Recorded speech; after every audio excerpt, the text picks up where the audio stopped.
నమస్తే, welcome to VBC on TV news. నేను గౌతమి. ముందుగా ఈనాటి ముఖ్యాంశాలు. మణిపూర్లో శాంతి పునరుద్ధరణకు కేంద్రం సహకారం. రాష్ట్రాన్ని డ్రగ్స్ రహితంగా మార్చాలని హోంమంత్రి అమిత్ షా. జెలెన్స్కీకు ట్రంప్ క్షమాపణ చెప్పాలన్న KA Paul demand. White House గతంలో ఎన్నడూ ఇంతటి మాటల యుద్ధం చూడలేదని వెల్లడి. జనసేన ఆవిర్భావ సభకు ఘనంగా భూమి పూజ. పార్టీని బలోపేతం చేసే దిశగా సభ ఉంటుందన్న మంత్రి నాదెండ్ల. మణిపూర్లోని అన్ని వర్గాల్లో ఈ నెల 8 నుంచి ప్రజల రాకపోకలు సాగించేందుకు ఇబ్బందులు లేకుండా చూడాలని భద్రతాధికారులను కేంద్ర హోంమంత్రి అమిత్ షా ఆదేశించారు. మణిపూర్లోని రాష్ట్రపతి పాలన విధించిన తర్వాత మొదటిసారిగా ఆయన గవర్నర్ అజయ్ కుమార్ భల్లా, కేంద్ర హోంశాఖ కార్యదర్శి గోవింద్ మోహన్, ఆర్మీ ఉన్నతాధికారులతో అక్కడి పరిస్థితులపై ఢిల్లీలో సమీక్షించారు. రాష్ట్రాన్ని డ్రగ్స్ రహితంగా మార్చేందుకు చర్యలు తీసుకోవాలని, రాష్ట్రంలోని అంతర్జాతీయ సరిహద్దుల్లో చేపట్టిన కంచె పనులను వీలైనంత త్వరగా పూర్తి చేయాలని అధికారులను ఆదేశించారు. అమెరికా అధ్యక్షుడు ట్రంప్, ఉక్రెయిన్ అధ్యక్షుడు జెలెన్స్కీ మధ్య వైట్ హౌస్ లో జరిగిన వివాదంపై ప్రజాశాంతి పార్టీ అధ్యక్షుడు కేఏ పాల్ స్పందించారు. వైట్ హౌస్ లో ఇదివరకు ఎప్పుడూ ఇటువంటి మాటల యుద్ధం జరగలేదని ఆశ్చర్యం వ్యక్తం చేశారు. జరిగిన సంఘటనపై జెలెన్స్కీ ట్రంప్ కు క్షమాపణ చెప్పాలని సూచించారు. జెలెన్స్కీకి ప్రాణహాని ఉందని, దానికి ట్రంప్ బాధ్యత వహించాల్సి వస్తుందని వ్యాఖ్యానించారు. 1994లో రష్యా ఉక్రెయిన్ అధ్యక్షుడికి ఇచ్చిన మాట ఎక్కడ నిలబెట్టుకుందని నిలదీశారు. చిత్తశుద్ధి ఉంటే తనతో మిత్రత్వం ఉన్న అమెరికా నేతలు ఉక్రెయిన్ కు మద్దతుగా నిలబడాలని పిలుపునిచ్చారు. ఈ వివాదం ఇక్కడితో ఆగకపోతే ప్రపంచ యుద్ధం మొదలయ్యేది రష్యాతో కాదని చైనా మొదలు పెడుతుందని సంచలన వ్యాఖ్యలు చేశారు. తైవాన్, హాంకాంగ్ లను చైనా ఆక్రమించుకోవడం మొదలు పెడుతుందన్నారు. రష్యా, ఉక్రెయిన్లు చేసిన తప్పులేంటో బేరీజు వేసుకుని శాంతి సాధకులుగా సమస్యను ఒక కొలిక్కి తీసుకురావడం అవసరమన్నారు. President Trump, Ukrainian president Zelensky మధ్య జరిగిన యుద్ధం అమెరికా చరిత్రలో ఎప్పుడు వైట్ హౌస్ లో జరగలేదు. తప్పెవరిది? జెలెన్స్కీది కాదు. పాపం రష్యాని ఎదుర్కొంటున్నాడు. 3 సంవత్సరాల నుంచి నేను మద్దతు ఇస్తున్నా, బైడెన్ సపోర్ట్ చేయకపోతే సపోర్ట్ చేసినట్టు మెడ వంచా. ఫిబ్రవరి 1, 2022లో వాషింగ్టన్ డీసీలో మీరు కళ్ళతో చూశారు. మన తెలుగు మీడియా కూడా సపోర్ట్ ఇచ్చింది. రష్యా 1994లో బుదపెస్ట్ అగ్రిమెంట్లో నేను మీడియేటర్ని. American president Bill Clinton, Russian president Yeltsin అప్పుడున్నాయన ఏం మాట ఇచ్చారు యుక్రెయిన్ ప్రెసిడెంట్కి? మీరు యుద్ధ సామాగ్రి, వెపన్స్, మిసైల్స్ అన్ని వదులుకుంటే మీకు ఇంకో 3 కంట్రీస్కి మేము మద్దతు ఇస్తామని ఫ్రాన్స్ అన్నారు, యునైటెడ్ కింగ్డమ్ అన్నారు, అమెరికా అన్నారు. ఇప్పుడు మాట తప్పింది ఎవరు? రష్యా 2014లో క్రిమియాని ఆక్యుపై చేయలేదా? అప్పుడు ఒబామా నోరిప్పాడా? అన్ని బిజినెస్ డీల్సేనా? 2019లో జెలెన్స్కీ సంతకం పెట్టలేదా ట్రంప్ ప్రెసిడెంట్గా ఉన్నప్పుడు? చిత్తశుద్ధి ఉంటే నా మిత్రులైన అమెరికన్ లీడర్స్ అందరూ యుక్రెయిన్తో నిలబడండి. లేదా వరల్డ్ వార్ 3 రష్యా కాదు స్టార్ట్ చేసేది, చైనా స్టార్ట్ చేస్తారు. ఎలాగో చెప్తున్నా, చైనా ఏం చేస్తాడు? తైవాన్ ఆక్యుపై చేస్తాడు, హాంకాంగ్ని ఆక్యుపై చేస్తాడు. ఇంత పవర్ఫుల్ భారతదేశమైన మా నార్త్ ఈస్ట్నే 2000 కిలోమీటర్లు ఆక్యుపై చేస్తుంటే మా మోదీ తపనం ఏమీ తెలియనట్టు, చూడనట్టు భజన చేస్తున్నాడు. China is the powerful enemy and Russia, North Korea, Iran, ఈ 4 దేశాలు. యుక్రెయిన్ ప్రెసిడెంట్ జెలెన్స్కీకి గ్లోబల్ పీస్ ప్రైజ్ ఇస్తున్నాం, నోబెల్ పీస్ ప్రైజ్ ఇమ్మని డిమాండ్ చేస్తున్నాం. అది హీరో. ఆయనకు ప్రాణహాని జరిగితే అమెరికన్ ప్రెసిడెంట్ ట్రంప్దే నేరం అని నేను ఏం చేయబోతున్నానో త్వరలో చెప్తాను. అమెరికా నుండి మీతో మాట్లాడతాను. ఇదే నెల మార్చిలో నేను అమెరికా వెళ్తున్నా.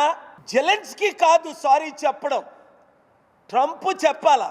ప్రాణాలు పోతున్న జెలెన్స్కీకి ప్రాణం పోయకుండా 500 బిలియన్ మినరల్స్ మాకు ఇచ్చియండి.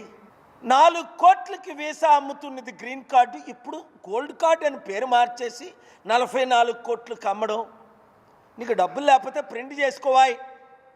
కాకినాడ జిల్లా పిఠాపురం నియోజకవర్గం చిత్రాల గ్రామంలో ఈ నెల 14వ తేదీన జనసేన పార్టీ 12వ ఆవిర్భావ సభను నిర్వహించనున్నారు. ఈ సభకు రాష్ట్ర వ్యాప్తంగా వేలాది మంది జనసేన నాయకులు, జన సైనికులు, వీర మహిళలు హాజరు కానున్నారు. ఈ నేపథ్యంలో ఇక్కడ భూమి పూజ నిర్వహించారు. సభా ప్రాంగణంలో అన్ని ఏర్పాట్లు శరవేగంగా జరుగుతున్నాయి. ఈ మేరకు ఎస్బీ వెంచర్స్ లో జరిగిన భూమి పూజలో రాష్ట్ర పౌర సరఫరాల మంత్రి నాదెండ్ల మనోహర్ ముఖ్య అతిథిగా హాజరయ్యారు. ఆయన సభా నిర్వహణ, తీరుతెన్నులు ఏర్పాట్ల గురించి మాట్లాడారు. ప్రభుత్వంలో ఉంటూ పార్టీని బలోపేతం చేసే దిశగా ఈ సభ ఉంటుందని ఆయన చెప్పారు. ఈ నెల 14వ తేదీన పవన్ ప్రాతినిధ్యం వహిస్తున్న పిఠాపురంలో నిర్వహించడం చాలా ఆనందకరంగా ఉందన్నారు. ఈ కార్యక్రమంలో కాకినాడ ఎంపీ తంగిళ్ల ఉదయ్ శ్రీనివాస్, ఎమ్మెల్యే పంతం నానాజీ, కార్యకర్తలు, వీర మహిళలు పాల్గొన్నారు.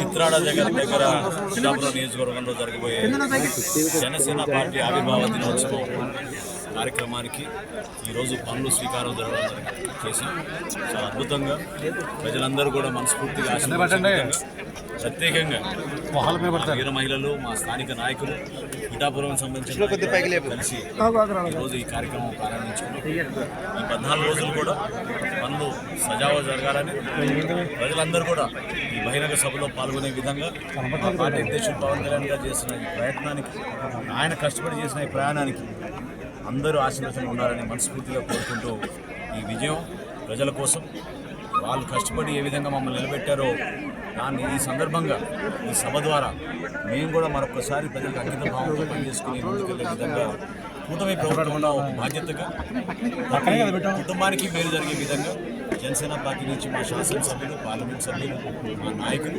పవన్ కళ్యాణ్ గారి నాయకత్వంలో 14వ తారీఖున జరగబోయే ఆవిర్భావ దినోత్సవాన్ని అద్భుతమైన కార్యక్రమంగా రాష్ట్ర ప్రజలకు అంకితం చేసే విధంగా మేము ముందుకెళ్తాం. ఇవాళ ఉదయం కాకినాడలో 14వ తేదీ అంటే ఈ నెల మార్చి 14వ తేదీ జరగబోయే ఆవిర్భావ దినోత్సవ సభ, అలాగే దాన్ని ఒక విజయోత్సవ సభగా కూడా చేస్తున్నాం. ఏ విధంగా జరుపుకోవాలా, దాని యొక్క మనం ఏ విధంగా సన్నాహాలు చేసుకోవాలి అనే దాని మీద మీటింగ్ ఉదయం జరిగింది. కాకినాడలో పెద్దలందరూ మాట్లాడారు. నాదెండ్ల మనోహర్ గారు, దుర్గేష్ గారు, అలాగే ఎల్ప్రసాద్ గారు, ఎమ్మెల్సీ ఎల్ప్రసాద్ గారు, అలాగే ఎమ్మెల్యేలు అందరూ వచ్చారు. మొత్తం ఈ సభని చాలా ఒక పండుగ వాతావరణంలో పిఠాపురంలో జరుగుతున్నారు కాబట్టి ముఖ్యంగా అసలు పిఠాపురం అంటేనే ఒక ఎమోషన్. పిఠాపురం పేరు చెప్పగానే మా అందరికీ కూడా ఒక రకమైన ఉత్సాహం, ఒక ఆనందం కలుగుతుంది. ఇక్కడ జనాలు కూడా పిఠాపురం ఎమ్మెల్యే గారు తగ్గ అని చెప్పి ఎంతో ఉత్సాహంగా ఏదైతే చేశారో ఎలక్షన్స్లో కానీ, ఆ తర్వాత ఇప్పటికి కూడా కంటిన్యూ అవుతారో వాళ్ళు కూడా ఇక్కడ సభ జరగడం చాలా సంతోషంగా ఉంది. మేము ఒక కమిటీ, రిసెప్షన్ కమిటీ ఉన్న 200, 300 కాదు, ప్రతి ఒక్క ఊరు, ప్రతి ఒక్క వాడ కూడా ఒక రిసెప్షన్ కమిటీలా తయారయ్యి పిఠాపురం వచ్చే జనాలందరినీ మేము స్వాగతిస్తాం. అందరూ కూడా మా ఇంట్లో ఏదైనా ఫంక్షన్ జరిగితే ఎట్లా చూసుకుంటాం ఆ విధంగా అందరినీ చూసుకొని ఒక పండుగ వాతావరణంలో ఈ మహాసభను జరుపుకుంటామని చెప్పి చెప్తున్నారు. చాలా ఆనందంగా ఉంది. ఇప్పుడు ఈ గ్రౌండ్ బ్రేకింగ్ సెరమనీ అని చెప్పి దాన్ని మొదలు పెడతారు. అక్కడి నుంచి ఇంకా పనులు ఊపందుకుంటే ఖచ్చితంగా కూడా చాలా పెద్ద లెవెల్లో ఈ సభ జరగబోతున్నది. కళ్యాణ్ గారు 10 ఏళ్ల సుదీర్ఘమైన పోరాటం చేసి అధికారంలో ఒక విశేషమైన అంటే హిస్టారిక్ విక్టరీ, 21 సీట్లకి 20 సీట్లు, అలాగే 2 ఎంపీలకి 2 ఎంపీ సీట్లు గెలిచి ఆ తర్వాత మనం రాబోయే కాలంలో మన పార్టీని ఏ విధంగా నడుపుకోవాలా, మన పార్టీ యొక్క ఏ విధంగా ముందరికెళ్తాము, ఎట్లా దీన్ని పార్టీని డెవలప్ చేసుకుంటూ పోతాం రాబోయే దశాబ్ది కాలంలో అనే దాని మీద ఆయన కూడా కొన్ని సూచనలు, దిశానిర్దేశం ఇస్తారని చెప్పి ఇప్పుడు కూడా ఎదురు చూస్తున్నాం. సో ఓవరాల్గా ఈ సభ చాలా ఒక పండుగ వాతావరణంలో ఒక కుటుంబ సభ్యులందరూ కలిపి చేసుకున్న ఒక పిక్నిక్ లాగా చేసుకొని అందరూ కూడా జాగ్రత్తగా వచ్చి సేఫ్గా వచ్చి మళ్ళీ సేఫ్గా వెనక్కి పోవాలని చెప్పి కోరుకుంటున్నాను. అన్నమయ్య జిల్లా రాజంపేట సబ్ జైలులో రిమాండ్ ఖైదీగా ఉన్న సినీ నటుడు పోసాని తనకు ఛాతిలో నొప్పిగా ఉందంటూ జైలు సిబ్బందికి చెప్పారు. దీంతో వారు హుటాహుటిన రాజంపేట ప్రభుత్వాసుపత్రికి తరలించారు. ఈసీజీ తదితర పరీక్షలు నిర్వహించి మెరుగైన వైద్య పరీక్షల కోసం కడప రిమ్స్ కు తరలించారు. రిమ్స్ లోను వివిధ పరీక్షలు నిర్వహించిన వైద్యులు ఆయనకు ఎలాంటి అనారోగ్యము లేదని తేల్చారు. ఉదయం ములాఖాత్ లో పోసానిని రాజంపేట వైకాపా ఎమ్మెల్యే ఆకేపాటి అమర్నాథ్ రెడ్డి పరామర్శించారు. ఈ సందర్భంగా రైల్వే కోడూరు సీఐ వెంకటేశ్వర్లు మాట్లాడుతూ ఛాతీ నొప్పి పేరుతో పోసాని డ్రామాలాడారని తెలిపారు. పోసాని అడిగిన అన్ని వైద్య పరీక్షలు చేయించామని, అతనికి ఎలాంటి అనారోగ్యము లేదని వైద్య పరీక్షల్లో తేలిందని వివరించారు. పోసాని పూర్తి ఆరోగ్యంతో ఉన్నట్లు వైద్యులు ధృవీకరించారన్నారు. ఆయనను తిరిగి రాజంపేట సబ్ జైలుకు తరలిస్తున్నామని సీఐ తెలిపారు. కాగా నిమ్స్ వైద్యులు డాక్టర్ రాజేశ్వరి మాట్లాడుతూ పోసానికి పలు వైద్య పరీక్షలు చేశామని, అన్నిట్లో నెగటివ్ వచ్చిందని తెలిపారు. పోసాని కృష్ణమురళి గారిని మొన్న నైట్ మేము అరెస్ట్ చేసి రాజంపేట సబ్ జైలుకు పంపించడం జరిగింది. ఆ సబ్ జైలు ఈ రోజు మార్నింగ్ అతను కొంత ఏదో అస్వస్థగా ఉంది, కొంచెం కడుపులో అట్లా పెయిన్ గా ఉంది అని చెప్తే దానికి సంబంధించి అతన్ని రాజంపేట ప్రభుత్వ ఆసుపత్రిలో చేర్చి అక్కడి నుంచి ఇక్కడికి కడప రిమ్స్ హాస్పిటల్ నందు వైద్య పరీక్షలన్నీ కూడా నిర్వహించడం జరిగింది. ఈ వైద్య పరీక్షల్లో అతనికి ఎటువంటి ఆరోగ్య సమస్యలు లేవని, అతనికి కేవలం ఒక నాటకం ఆడి ఈ విధంగా చేశాడని చెప్పేసి కూడా తెలిసింది. కాబట్టి అతనికి ఎటువంటి ఆరోగ్య సమస్యలు లేవు, పూర్తి ఫిట్ గా ఉన్నాడు ఆరోగ్యంగా. కాబట్టి అతనికి ఎటువంటి సమస్యలు లేవు. బట్ అది మేము చెప్పలేము కానీ బట్ అతనికైతే ఎటువంటి ఆరోగ్య సమస్యలు లేవు. అతనికి సంబంధించి హార్ట్ కు రక్త పరీక్షలు, ఈసీజీ, స్టమక్ అన్ని పరీక్షలు కూడా చేయడం జరిగింది. అన్ని వైద్య పరీక్షలు జరిగించారు, ఎటువంటి సమస్యలు లేవు. అతను ఒక నాటకం ఆడి ఈ విధంగా ఆరోగ్యం బాగలేదని చెప్పేసి చెప్పడం జరిగింది. ఏం ఆరోగ్య సమస్యలు ఏం లేవు. మళ్ళీ రాజంపేటకి వెళ్తాం. నేను civil surgeon RMO doctor Rajeshwari అండి.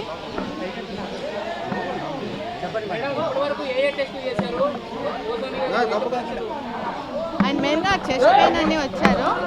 ఆయనకి ఈసీజీ తీశారు, ఈకో తీశారు, మళ్ళీ ట్రోపోనిన్ టెస్ట్ చేశారు.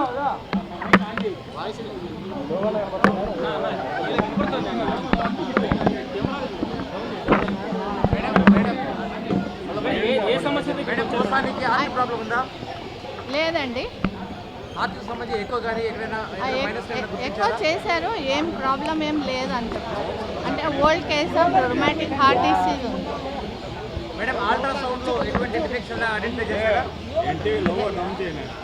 ఏదో 4 మిల్లీమీటర్ రీనల్ స్టోన్ ఉంది కిడ్నీలో.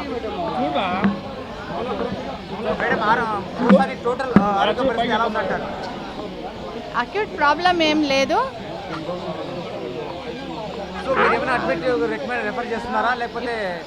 లేదు, ఆయనకి ట్రీట్మెంట్ అడ్వైజ్ ఇచ్చేసి డిశ్చార్జ్ చేస్తాం. ఆంధ్రప్రదేశ్ రాష్ట్ర 2వ వార్షిక బడ్జెట్ పెద్దల బడ్జెట్ అని, ఇది ఒక అంకెల గారడీ బడ్జెట్ అని వైఎస్ఆర్ కాంగ్రెస్ పార్టీ కాకినాడ జిల్లా బూత్ కమిటీల అధ్యక్షుడు ఉమ్మి రఘురామ్ అన్నారు. జగ్గంపేటలో ఆయన మీడియాతో మాట్లాడుతూ 3.22 లక్షల కోట్ల బడ్జెట్ లో 1.03 లక్షల కోట్లు అప్పుగా చూపడం రాష్ట్ర బడ్జెట్ లో డొల్లతనం కనబడుతుంది అన్నారు. ఈ బడ్జెట్ లో ప్రకటించిన సంక్షేమం అంతా కలిపి 1.03 లక్షల కోట్లు ఉందా అని ప్రశ్నించారు. రాష్ట్ర రెవెన్యూ 2.17 లక్షలు అని ప్రకటించి ఆ సృష్టించిన సంపద ఎవరికి ఖర్చు చేస్తున్నట్లు అని రఘురామ్ ప్రశ్నించారు. వైసీపీ ప్రభుత్వంలో రాష్ట్రం అప్పుల పాలైపోయింది అని గగ్గోలు పెట్టి చరిత్రలోనే ఎన్నడూ లేని విధంగా ఒకే సంవత్సరం లక్షల కోట్లు అప్పు చేయడమే విజనరీ అని ప్రకటించుకునే మోసకారి చంద్రబాబు అని విమర్శించారు. చెప్తా ఉన్నాం, ప్రజలెవరు అమాయకులు ఎవరు కాదు, కానీ ఆశాజీవులు ఆశపడ్డారు. జగన్మోహన్ రెడ్డి గారు ఇచ్చేస్తున్నారు, చంద్రబాబు అంతకు మించి రెట్టింపిస్తానంటున్నాడు. పాపం ఇస్తాడేమో, ఈయన ఇస్తాడు కాబట్టి ఈయన చేస్తాడేమో, మధ్యలో పవన్ కళ్యాణ్ ఉన్నాడు కదా ఇప్పిస్తాడేమో అని ఓట్లు వేసినటువంటి పరిస్థితి. ఈరోజు అందరూ మోసపోయారు. రాష్ట్రంలో ఉన్నటువంటి ప్రజలందరూ ప్రతి ఒక్కరూ అన్నీ గమనిస్తూ ఉన్నారు. భవిష్యత్తులో ఖచ్చితంగా మీకు బుద్ధి చెప్పడానికి సిద్ధంగా ఉన్నారు. మీరు సూపర్ 6 పథకాలతో పాటు 150 పథకాలు హామీలు ఇచ్చారు. ఆ రోజు అన్నీ కూడా నెరవేర్చి తీరాల్సిందే. ఏది నెరవేర్చకపోయినా 2027 కానీ 29 కానీ ఎప్పుడు ఎన్నికలు జరిగినా ఖచ్చితంగా కూటమి ప్రభుత్వానికి బుద్ధి చెప్తారు ఈ రాష్ట్ర ప్రజలు. వైఎస్ఆర్ కాంగ్రెస్ పార్టీ పేద ప్రజల పక్షంలో ఉన్నటువంటి పార్టీ, పేదలకు మేలు చేసినటువంటి పార్టీ. మేము చేసినటువంటి అభివృద్ధి ప్రజలందరికీ కనిపిస్తుంది. ప్రతి గ్రామంలో వైఎస్ఆర్ కాంగ్రెస్ పార్టీలో జగన్ గారు చేసిన అభివృద్ధి బిల్డింగ్ రూపంలో, సచివాలయాల రూపంలో, రైతు భరోసా కేంద్రాల రూపంలో, హాస్పిటల్ రూపంలో, రాష్ట్రంలో 25 లక్షల ఇళ్ల స్థలాలు ఇచ్చినటువంటి ముఖ్యమంత్రిగా ప్రతి చోట మా అభివృద్ధి ఉంది, ప్రతి చోట మా సంక్షేమం ఉంది. ధైర్యంగా మేము మళ్ళీ ప్రజల దగ్గరికి వెళ్ళగలుగుతాం.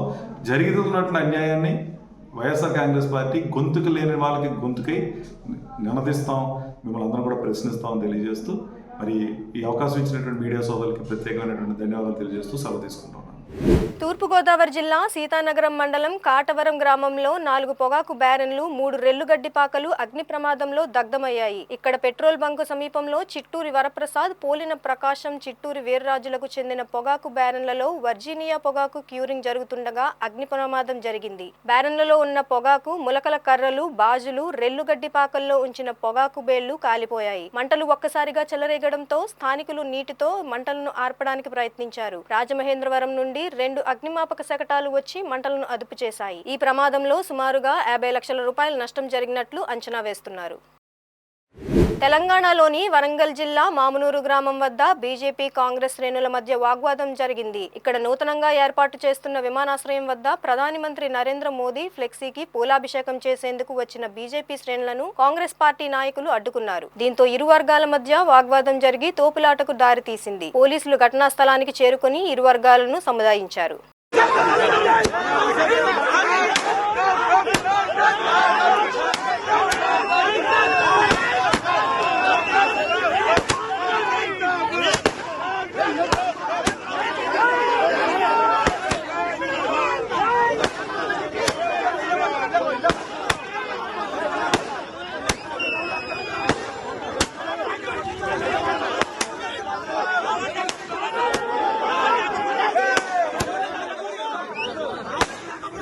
విదేశాలకు సంబంధించిన పలు బ్రాండ్లకు చెందిన ఖాళీ సీసాల్లో అక్రమంగా స్వదేశీ మద్యం నింపి విక్రయాలకు పాల్పడుతున్న నిందితులను కాకినాడ పోలీసులు అరెస్ట్ చేశారు. ఈ మేరకు 3 టౌన్ పోలీస్ స్టేషన్లో ఏర్పాటు చేసిన మీడియా సమావేశంలో సీఐ కేవీఎస్ సత్యనారాయణ వివరాలు వెల్లడించారు. సాంబమూర్తి నగర్ కు చెందిన సయ్యద్ సలీం భాషా, బ్యాంకుపేటకు చెందిన శీలం రామకృష్ణలు సులువుగా డబ్బు సంపాదించాలనే దురుద్దేశంతో ఈ అక్రమాలకు పాల్పడ్డారని తెలిపారు. నిందితులను అరెస్ట్ చేసి వారి వద్ద నుంచి 46 మద్యం బాటిళ్లను స్వాధీనం చేసుకున్నామన్నారు. మీడియా సమావేశంలో ఎస్ఐ విజయ్ కుమార్ సిబ్బంది పాల్గొన్నారు. శ్రీ బిందు మాధవ్ ఐపీఎస్ గారి ఆదేశాలను అనుసరించి Kakinada sub divisional police officer ASP Shri Manish Devaraj Patil IPS గారి పర్యవేక్షణలో నిన్న సాయంత్రం Kakinada crime police station CI గారు, వారి సిబ్బంది, అలాగే Kakinada law and order inspector మరియు వారి సిబ్బంది అయిన మేము కలిసి జాయింట్ ఆపరేషన్ చేశాము. ఈ జాయింట్ ఆపరేషన్ లో భాగంగా మాకు రాబడిన విశ్వసనీయ సమాచారం ప్రకారంగా 2 వ్యక్తుల్ని అదుపులోకి తీసుకుని వారి వద్ద నుండి మొత్తం 46 బాటిళ్లు, 36 బాటిళ్లు రాయల్ రైట్ గ్రెయిన్ విస్కీ, అలాగే 10 బాటిళ్లు ఆల్ సీజన్స్ విస్కీ బాటిల్స్ ని సీజ్ చేయడం జరిగింది. విచారణలో భాగంగా వారిని విచారణ చేయగా ఈ బాటిల్స్ తోటి వారు లోకల్లో ఉన్న షాప్స్ లో కొనుగోలు చేసి ఈ విస్కీ బాటిల్ని, ఆ బాటిల్లోని మద్యాన్ని వారు ముందుగా హైదరాబాద్ తదితర ప్రాంతాల నుండి కొనుగోలు చేసినటువంటి విదేశీ మద్యం బాటిళ్లు, అలాగే కాస్ట్లీ మద్యం బాటిల్లో ఈ మద్యాన్ని నింపి వాటికి పక్కాగా సీల్ అనేది వేసి ఒరిజినల్ బాటిల్ లాగే కనిపించే విధంగా చేసి వాటిని ప్రజలను మోసం చేసి వారికి అమ్మడం జరుగుతూ ఉన్నట్లుగా వారి విచారణలో ఒప్పుకోవడం జరిగింది. సదరు వాళ్ళ ఒప్పుకోలను బట్టి వారి దగ్గర నుంచి కొన్ని ఫారిన్ బాటిల్స్, అలాగే కొన్ని కాస్ట్లీ మద్యం బాటిల్ ఖాళీ బాటిల్స్ కూడా మేము సీజ్ చేయడం జరిగింది. ప్రజలందరికీ చెప్పేది ఏంటంటే, ఇప్పుడు ఈ యొక్క మద్యం బాటిల్స్ అనేది మాఫియా ఎలా జరుగుతుందంటే, ఈ విధంగా ఖాళీ బాటిల్స్ ని కలెక్ట్ చేయడం జరుగుతుంది. జరిగిన తర్వాత లోకల్ ఉన్న చీప్ లిక్కర్ కానీ లేదా వేరే మద్యం కానీ ఆ బాటిల్ ని అందులో వేసి దాన్ని ప్రాపర్ సీల్ చేయడం తోటి అది సాధారణ ప్రజానీకం కూడా కనిపెట్టలేకపోతున్నారు. ఇటువంటి యొక్క నేరాల పట్ల ప్రజలందరూ కూడా జాగ్రత్తలై ఉండాలని, ఏదైనా ఇటువంటి సమాచారం వారికి తెలిసిన వెంటనే పోలీసు వారికి తెలియజేసినట్లయితే ఇటువంటి యొక్క నేరాలని అడ్డుకట్ట వేసేందుకు సదా మేము ప్రయత్నం చేస్తుంటామని, ఇందు మూలంగా ఈ యొక్క కల్తీ మద్యం తయారీదారులకి, అలాగే ఈ అక్రమ మద్యం తయారు చేసే వాళ్ళకి పోలీసు వారి తరపున కఠినమైన చర్యలు ఉంటాయని చెప్పి హెచ్చరిస్తున్నాం. రాష్ట్ర ప్రభుత్వం ప్రవేశపెట్టిన బడ్జెట్కు నిరసనగా సిపిఎం కాకినాడ నగర కమిటీ ఆధ్వర్యంలో మహాత్మా జ్యోతిరావు పూలే విగ్రహం వద్ద ధర్నా నిర్వహించారు. ఈ సందర్భంగా సిపిఎం జిల్లా సీనియర్ నేత దువ్వ శేషబాబ్జీ మాట్లాడుతూ రాష్ట్ర చరిత్రలో అత్యంత భారీ బడ్జెట్ ప్రవేశపెట్టినా సరే ఎన్నికల హామీల అమలుకు తగిన విధంగా కేటాయింపులు లేవన్నారు. అభివృద్ధి పేరుతో లక్షల కోట్లు అప్పులు తీసుకువచ్చి ప్రజలపై భారం వేయడం సరికాదన్నారు. రాష్ట్రంలో నిరుద్యోగ సమస్య తీవ్రంగా ఉందని ఉపాధి కల్పనకు బడ్జెట్లో కేటాయింపులు పెంచాలన్నారు. తక్షణమే నిరుద్యోగ భృతి అమలు చేయాలని డిమాండ్ చేశారు. అత్యంత నిరాశాపూరితమైనటువంటి నిరుత్సాహపూర్వకమైనటువంటి అసలైనటువంటి బడ్జెట్ ఇది. స్వతంత్రం వచ్చిన తర్వాత ఈ దీర్ఘ కాలంలో అతి పెద్ద బడ్జెట్ ఇది. 3,24,000 కోట్ల రూపాయల బడ్జెట్ ఇది. ఈ బడ్జెట్ కి డబ్బులు ఎక్కడి నుంచి తెస్తాడో చెప్పలేదు. 1,00,000 కోట్ల పైబడి అప్పు తెస్తానంటున్నారు. అదంతా మన ఎత్తి మీద రుచుతారు. దానివల్ల ద్రవ్యోల్బణం పెరుగుతుంది, దానివల్ల ధరలు పెరుగుతాయి. బడ్జెట్ లో 14,000 కోట్ల రూపాయలు పన్ను ఆదాయము, 12,000 కోట్ల రూపాయలు పన్నేతర ఆదాయము అని చెప్పారు. పన్నేతర ఆదాయము అంటే మీ నెత్తి మీద వేస్తాం అని చెప్పడం అన్నమాట.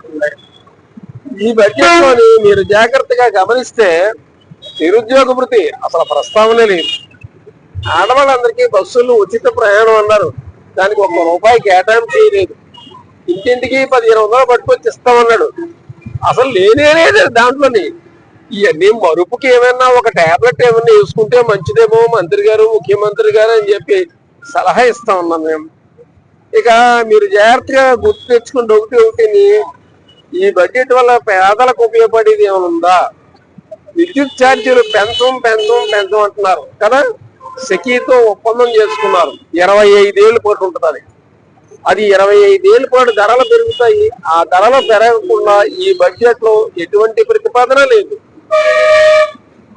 నిన్న ముఖ్యమంత్రి గారు ఆయన ఇచ్చింది ఏంటంటే పేదరికం లేని రాష్ట్రాన్ని నిర్మించడమే మా ధ్యేయం అన్నారు.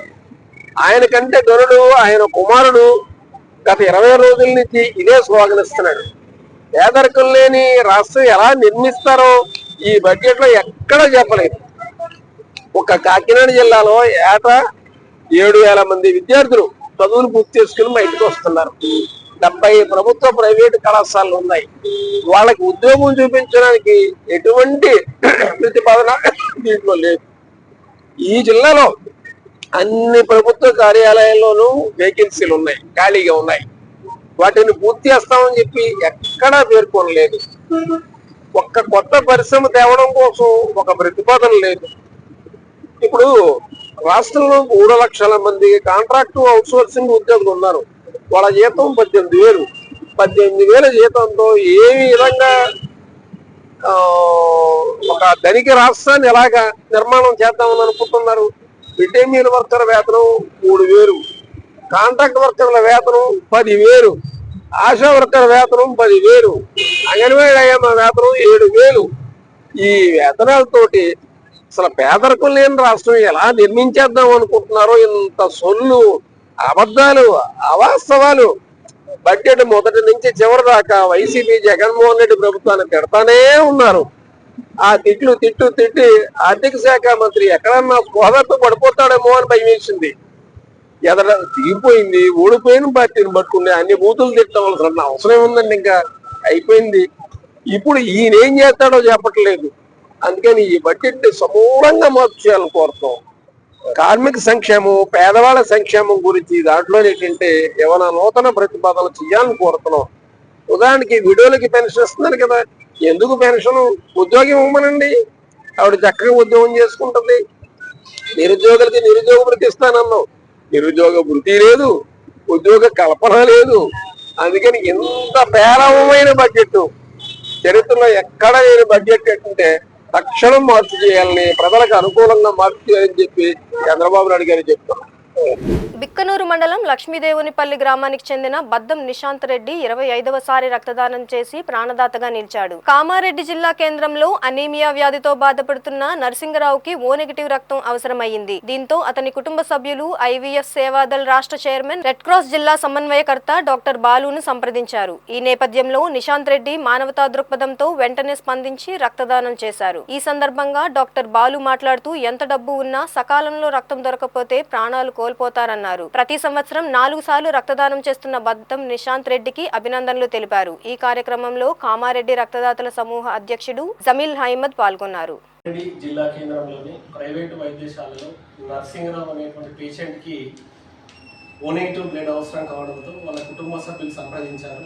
మరి కామారెడ్డిలో O-నెగిటివ్ బ్లడ్ అంటే గుర్తుకొచ్చే వ్యక్తుల్లో మరి బద్దం నిశాంత్ రెడ్డి ఒకరు. మరి చాలా ఆదర్శంగా ఉంటూ సంవత్సరానికి 6 సార్లు రక్తదానం చేస్తున్నారు. 4 సార్లు బ్లడ్ డొనేషన్, అవసరమైన సందర్భాల్లో ప్లేట్లెట్లు ఇస్తూ మరి నా వంతు బాధ్యతగా సామాజిక స్పృహ కలిగిన గొప్ప వ్యక్తి మరి నిశాంత్ రెడ్డి. ఈరోజు ఒక్కసారి ఏమంటేనే నాకు బలహీనత వస్తుంది, నేను ఎందుకు రావాలంటారు, కుటుంబ సభ్యులే రారు. మరి ఎలాంటి బంధం లేకుండా ఒక రక్త సంబంధంతో ప్రాణ సంబంధం లాగా ప్రాణాలను కాపాడుతున్న నిశాంత్ రెడ్డి సమాజంలో కోట్ల రూపాయలు ఉన్న వాళ్ళకు కూడా ఆయన ఆదర్శంగా నిలుస్తుంది కదా.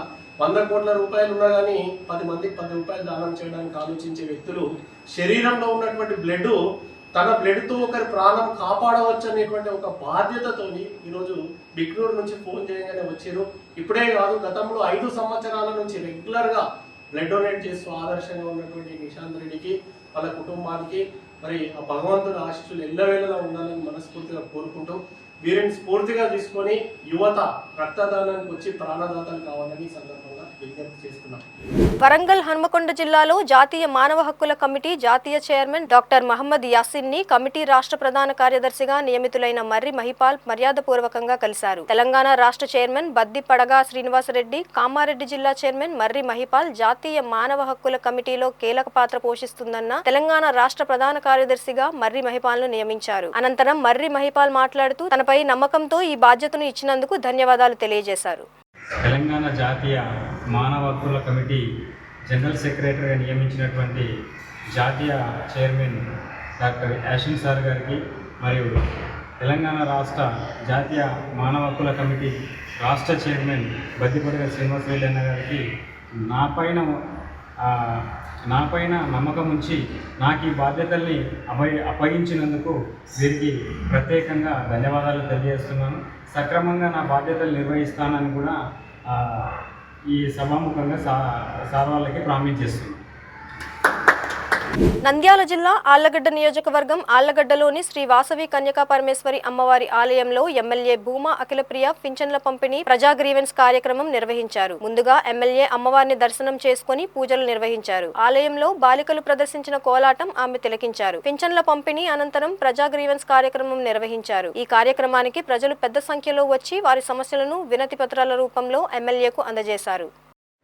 రంజాన్ మాసంలో మసీదుల వద్ద అన్ని సౌకర్యాలు కల్పించాలని కామారెడ్డి బీజేపీ మైనార్టీ సెల్ జిల్లా అధ్యక్షుడు నేహల్ ఆధ్వర్యంలో మున్సిపల్ కమిషనర్ రాజేందర్కి వినతి పత్రం అందజేశారు. ఈ సందర్భంగా మొహమ్మద్ నేహల్ మీడియా సమావేశంలో మాట్లాడారు. ఈ నెల 2వ తేదీ నుంచి రంజాన్ నెల ప్రారంభమైందని గుర్తు చేశారు. మసీదుల వద్ద భద్రత కల్పించాలని ఏఎస్పీ చేతన్ రెడ్డికి వినతి పత్రం అందజేశామన్నారు. ఈ కార్యక్రమంలో మైనారిటీ సెల్ పట్టణ అధ్యక్షుడు అబ్దుల్ లతీఫ్, 22వ వార్డు ఇన్ఛార్జి మహమ్మద్ మేరాజ్, సయ్యద్ ముజఫర్, షకీలుద్దీన్ పాల్గొన్నారు. నా పేరు మొహమ్మద్ నిహాల్ అహ్మద్. నేను బీజేపీ కామారెడ్డి జిల్లా మైనారిటీ జిల్లా అధ్యక్షులు.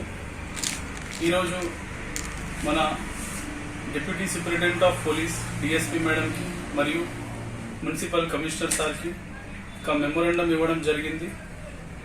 టాపిక్ ఏంటంటే రేపటి నుంచి రంజాన్ పండుగ, రంజాన్ మంత్ స్టార్ట్ అవుతుంది. రంజాన్ నెల ఇప్పుడు వచ్చే 2వ తారీఖు నుంచి, మార్చి 2వ తారీఖు నుంచి స్టార్ట్ అవుతుంది. దానికోసం మన శానిటేషన్ గురించి, వాటర్ సప్లై, ఎలక్ట్రిసిటీ సప్లై ఏం ఇంటరప్షన్ ఉండకూడదని ఒక మెమోరాండం ఇవ్వడం జరిగింది మన మున్సిపల్ కమిషనర్ గారికి. మరియు డిప్యూటీ సూపరింటెండెంట్ ఆఫ్ పోలీస్ మేడంకి ఒక మెమోరాండం ఇవ్వడం జరిగింది ట్రాఫిక్ వైలేషన్ గురించి. ఎందుకంటే ఇప్పుడు ఇఫ్తార్ టైం ఉంటుంది, సాయంత్రం 6 గంటల నుంచి 7 గంటలకి హెవీ ట్రాఫిక్ ఉంటుంది. జనాలు ఫ్రూట్స్ కొనడం కోసం మార్కెట్లో వస్తారు, షాపింగ్ కోసం మార్కెట్లో వస్తారు.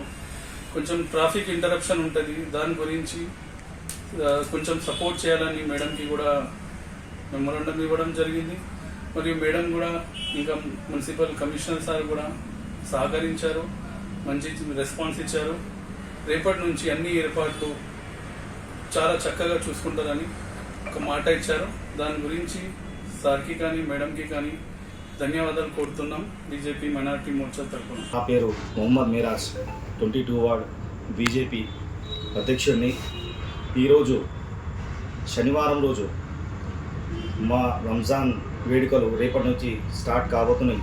ఈ సందర్భంగా మేము, మా అధ్యక్షుడు, పట్టణాధ్యక్షుడు అందరు కలిసి మున్సిపల్ చైర్మన్ కానీ, మున్సిపల్ కమిషనర్ దగ్గర కానీ, మరియు డిఎస్పీ మేడం దగ్గర కానీ వెళ్ళి ఈరోజు మెమోరాండం ఇవ్వడం జరిగింది. రేపటి నుండి పవిత్ర నెల రంజాన్ స్టార్ట్ కాబోతుంది. దీనికి సంబంధించి శానిటైజర్స్ కానీ, మరియు ఈద్గా దగ్గర ఉన్నటువంటి చెత్త పక్కకు అన్నీ క్లీన్ చేసి, మరియు వాటర్ ఫెసిలిటీ, ఎలక్ట్రిసిటీ ఫెసిలిటీ కావాలని ఈరోజు మెమోరాండం ఇవ్వడం జరిగింది. దీనికి మా మున్సిపల్ కమిషనర్ స్పందించి ఎంత త్వరగా అయితే అంత త్వరగా క్లీన్ చేపించి మనకు ఇస్తానని మాట ఇచ్చారు. కావున ఇంకోటి, రంజాన్ వేడుకల్లో ట్రాఫిక్ ఎక్కువ ఉంటుంది కాబట్టి మన పిల్లలందరూ కొద్దిగా జాగ్రత్తగా ఉండి పోలీసు వాళ్లకు సహకరించాలి. ఎటువంటి యాక్సిడెంట్లు కానీ, ఎటువంటి ఈ రంజాన్ వేడుకలు ఉన్నాయి కాబట్టి మనం దాన్ని అడ్వాంటేజ్గా తీసుకొని ఎలాంటి తప్పు చేయొద్దు. ఎందుకంటే పోలీసు వారు కానీ, మనకు మున్సిపల్ వారు కానీ సహకరిస్తున్నారు, వాళ్ళకు కూడా మనం సహకరిద్దాం. అందుకనే ఈరోజు మనం మెమోరాండం ఇవ్వడం జరిగింది. దీనికి సంబంధించి మా ప్రెసిడెంట్ గారు కూడా ఇప్పటిదాకా మాట్లాడారు. థ్యాంక్ యూ, నమస్కారం. అన్నమయ్య జిల్లా రాజంపేట సబ్ జైలులో రిమాండ్ ఖైదీగా ఉన్న సినీ నటుడు పోసాని తనకు ఛాతిలో నొప్పిగా ఉందంటూ జైలు సిబ్బందికి చెప్పారు. దీంతో వారు హుటాహుటిన రాజంపేట ప్రభుత్వాసుపత్రికి తరలించారు. ఈసీజీ తదితర పరీక్షలు నిర్వహించి మెరుగైన వైద్య పరీక్షల కోసం కడప రిమ్స్ కు తరలించారు. రిమ్స్ లోను వివిధ పరీక్షలు నిర్వహించిన వైద్యులు ఆయనకు ఎలాంటి అనారోగ్యము లేదని తేల్చారు. ఉదయం ములాఖాత్ లో పోసానిని రాజంపేట వైకాపా ఎమ్మెల్యే ఆకేపాటి అమర్నాథ్ రెడ్డి పరామర్శించారు. ఈ సందర్భంగా రైల్వే కోడూరు సీఐ వెంకటేశ్వర్లు మాట్లాడుతూ ఛాతీ నొప్పి పేరుతో పోసాని డ్రామాలాడారని తెలిపారు. పోసాని అడిగిన అన్ని వైద్య పరీక్షలు చేయించామని, అతనికి ఎలాంటి అనారోగ్యము లేదని వైద్య పరీక్షల్లో తేలిందని వివరించారు. పోసాని పూర్తి ఆరోగ్యంతో ఉన్నట్లు వైద్యులు ధృవీకరించారన్నారు. ఆయనను తిరిగి రాజంపేట సబ్ జైలుకు తరలిస్తున్నామని సీఐ తెలిపారు. కాగా నిమ్స్ వైద్యులు డాక్టర్ రాజేశ్వరి మాట్లాడుతూ పోసానికి పలు వైద్య పరీక్షలు చేశామని, అన్నిట్లో నెగటివ్ వచ్చిందని తెలిపారు. పోసాని కృష్ణమురళి గారిని మొన్న నైట్ మేము అరెస్ట్ చేసి రాజంపేట సబ్ జైలుకు పంపించడం జరిగింది.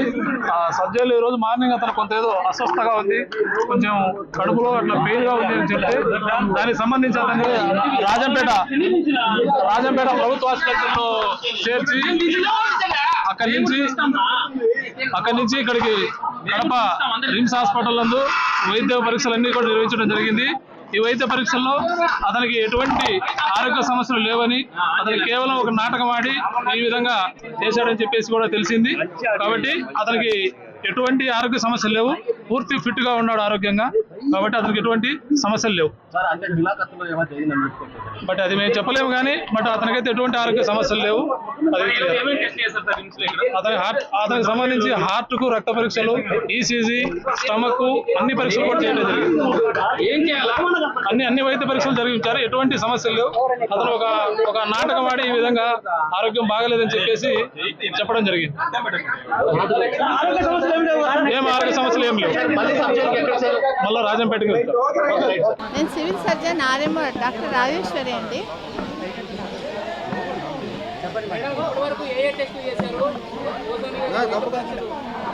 ఆయన మెయిన్గా చెస్ట్ పెయిన్ అని వచ్చారు. ఆయనకి ఈసీజీ తీశారు, ఈకో తీశారు, మళ్ళీ ట్రోపోనిన్ టెస్ట్ చేశారు.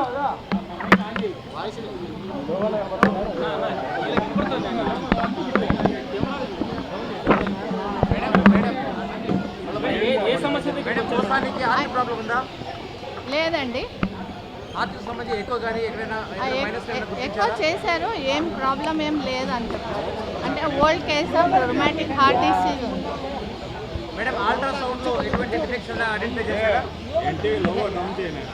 ఏదో 4 మిల్లీమీటర్ రీనల్ స్టోన్ ఉంది కిడ్నీలో.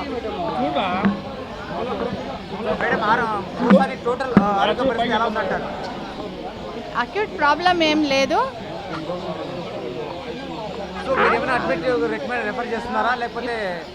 లేదు, ఆయనకి ట్రీట్మెంట్ అడ్వైజ్ ఇచ్చేసి డిశ్చార్జ్ చేస్తాం.